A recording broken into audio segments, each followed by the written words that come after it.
এই রিপোর্টের তারিখ হচ্ছে 21 ফেব্রুয়ারি 2025। রোগী হাইড্রোসিল নিয়ে আমাদের কাছে এসেছিল। মূল সমস্যা হচ্ছে শুক্রাণুর সংখ্যা কম, বাচ্চা হচ্ছে না। অন্ডকোষে পানি জমে গিয়েছিল এবং দুই পাশেই ছিল। কারো ক্ষেত্রে এক পাশে থাকে, ওনার দুপাশেই ছিল। এটার তারিখ হচ্ছে 1 জুলাই 2026। যদি এই রিপোর্টে আমরা আর একটু গভীরভাবে দেখার চেষ্টা করি, দেয়ার ইজ নো হাইড্রোসিল। এই রিপোর্টে আমরা কোনো হাইড্রোসিল পাইনি। অন্ডকোষে বেশ কিছু রোগ হয় যেগুলো বাচ্চা হওয়ার জন্য দায়ী হিসেবে কাজ করে। শুক্রাণুর সংখ্যা দিন দিন কমিয়ে দেয়। ছেলেরা বাচ্চা জন্মদানের যে ক্ষমতা সেটা আস্তে আস্তে হারাতে থাকে। এরকমই একটি রোগ হচ্ছে হাইড্রোসিল। হাইড্রোসিল হলে সাধারণত অন্ডকোষে পানি জমে যায়, যার কারণে শুক্রাণু প্রোডাকশনে বেশ কিছু প্রবলেম দেখা দেয়। এই রিপোর্টের তারিখ হচ্ছে 21 ফেব্রুয়ারি 2025। রোগী হাইড্রোসিল নিয়ে আমাদের কাছে এসেছিল। মূল সমস্যা হচ্ছে শুক্রাণুর সংখ্যা কম, বাচ্চা হচ্ছে না। এবং আমরা বেশ কিছু রিপোর্ট দেখি, এর মধ্যে একটা রিপোর্টে আমরা হাইড্রোসিল পাই। অন্ডকোষে পানি জমে গিয়েছিল এবং দুই পাশেই ছিল। কারো ক্ষেত্রে এক পাশে থাকে, ওনার দুপাশেই ছিল। শুক্রাণুর জন্য বেশ কিছুদিন ধরেই ওনার চিকিৎসা চলেছে।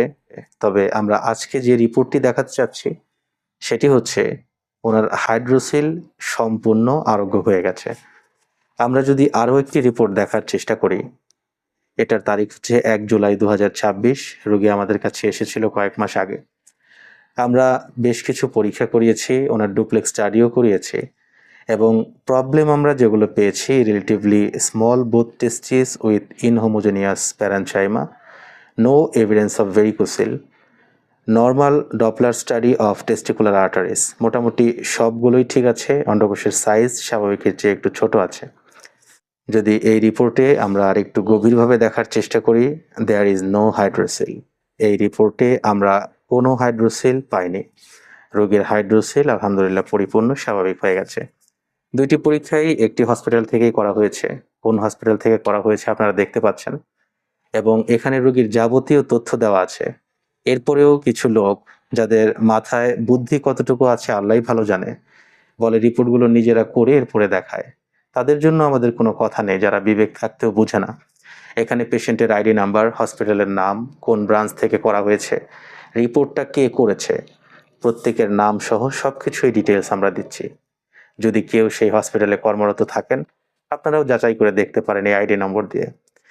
আমরা যে তথ্যটা আপনাদেরকে জানাতে চাই সেটা হচ্ছে, হোমিওপ্যাথিতে বাচ্চা না হওয়া প্রবলেম বা এই ধরনের সমস্যা খুব দারুণভাবে আরোগ্য করা সম্ভব। আমরা বহু রোগী এর আগেও দেখিয়েছি, আজকেও নতুন একটা প্রবলেম দেখালাম। অন্ডকোষের এই প্রবলেমটা খুব সুন্দরভাবে হোমিওপ্যাথিতে আরোগ্য করা যায়। যারা এই সমস্যায় ভুগছেন তারা দক্ষ কোনো হোমিও চিকিৎসকের সঙ্গে যোগাযোগ করুন। ইনশাআল্লাহ প্রবলেমটা পরিপূর্ণ আরোগ্য হয়ে যাবে। ভালো থাকবেন, সুস্থ থাকবেন। আসসালামু আলাইকুম ওয়া রাহমাতুল্লাহ।